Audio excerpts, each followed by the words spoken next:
Now, you see the four needs here, right? You have the primary interest. That's, what are they trying to achieve?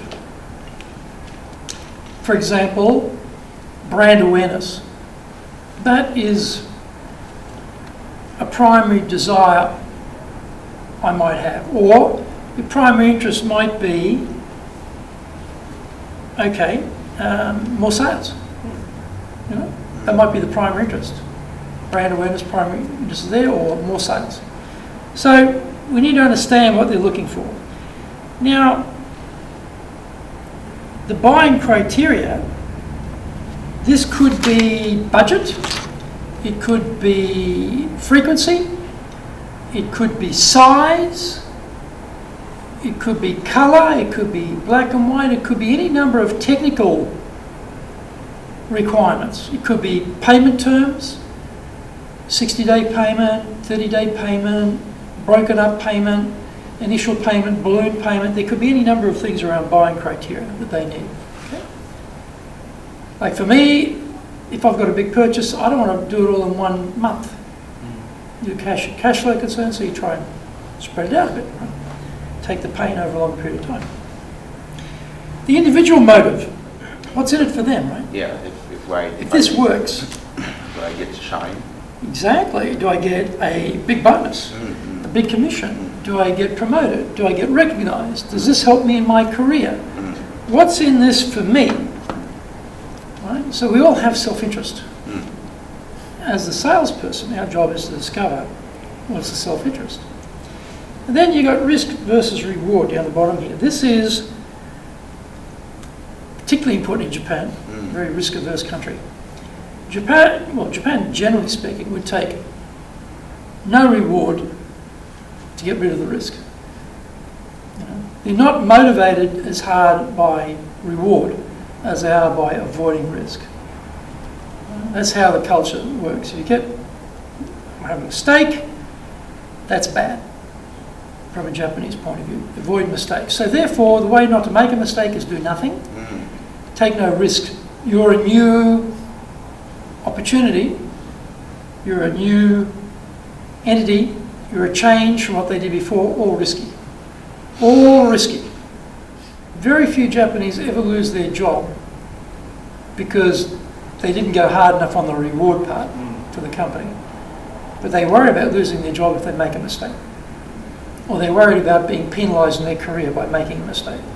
So avoiding the risk of making a mistake is more important than producing an outcome for the company. Exactly, risk reduction, exactly. Now, in our case,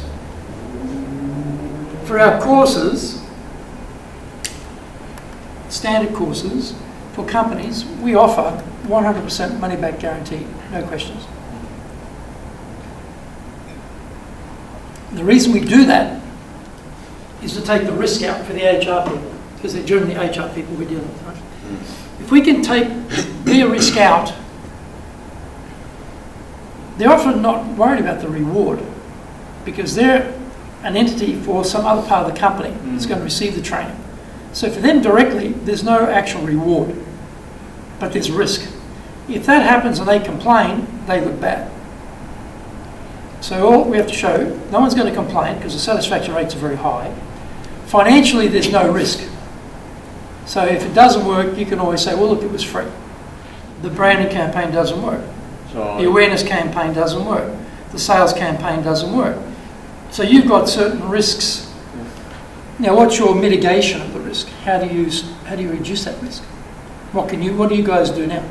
You've got, if you think about every business deal has a risk, right? We take certain measures to mitigate our risk with the buyer. Can't mitigate it 100%, but we can try, right?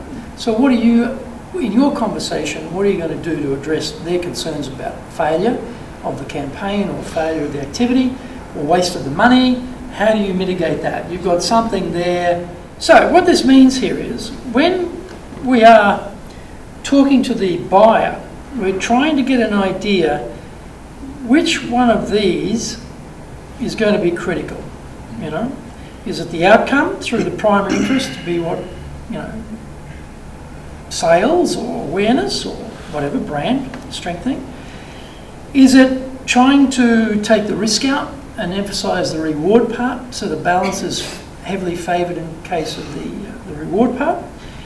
Is it making sure that their buying criteria, we must have this done by April 30th, 4 days, or 3 days now. That's a buying criteria. It must be done by April 30th. Today's the 27th. I think, 27th, 30th, yeah. 3 days. Can you do this in 3 days? That's a buying criteria. Can you do it? Yes or no? Right? Buying criteria might be, we need to fit our budget. Our budget is X. Can you do it? If we agree to buy this much, can we buy it at this rate? That type of thing. Individual motive, what is in it for them? And this means that in your questioning skills, these things have to be drawn out. You've got to ask these questions. So Jeanette, if this whole program really shoots the lights out and succeeds, how would this help you in your position in the company, your career with the company? Direct question. Now, if you ask that in Japanese, my experience is they'll say the team will feel good. They won't address it to themselves. It's always to the group. I've yet to hear a Japanese say, big bonus!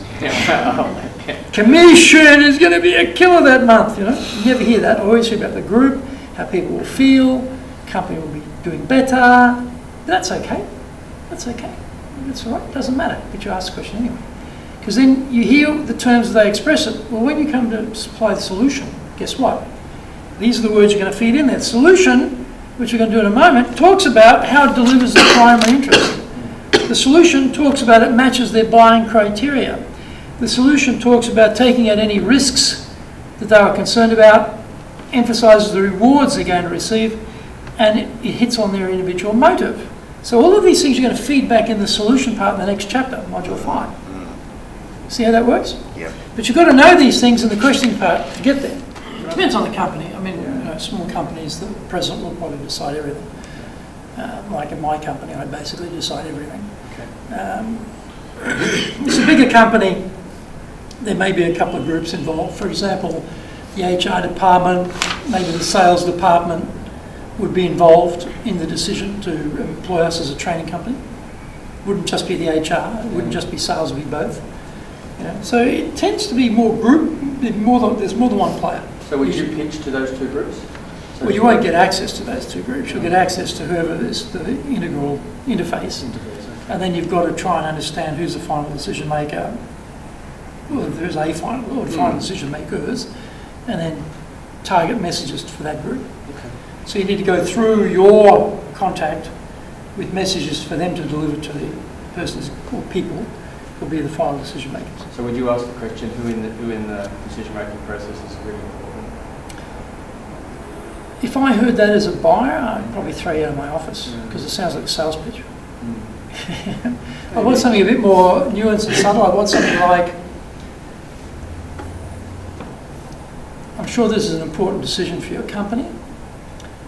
I'm sure that there are a number of people who take an interest in that decision.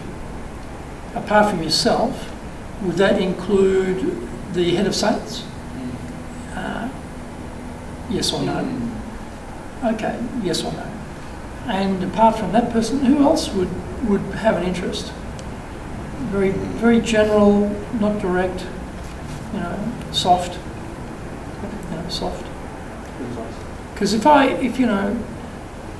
classic American style scripted sales technique, well, Kimo, apart from yourself, who else today would be interested in making a decision on this buy? Yawn. Cliche. You don't want to go that route. Okay. I mean, it just smacks of sales talk.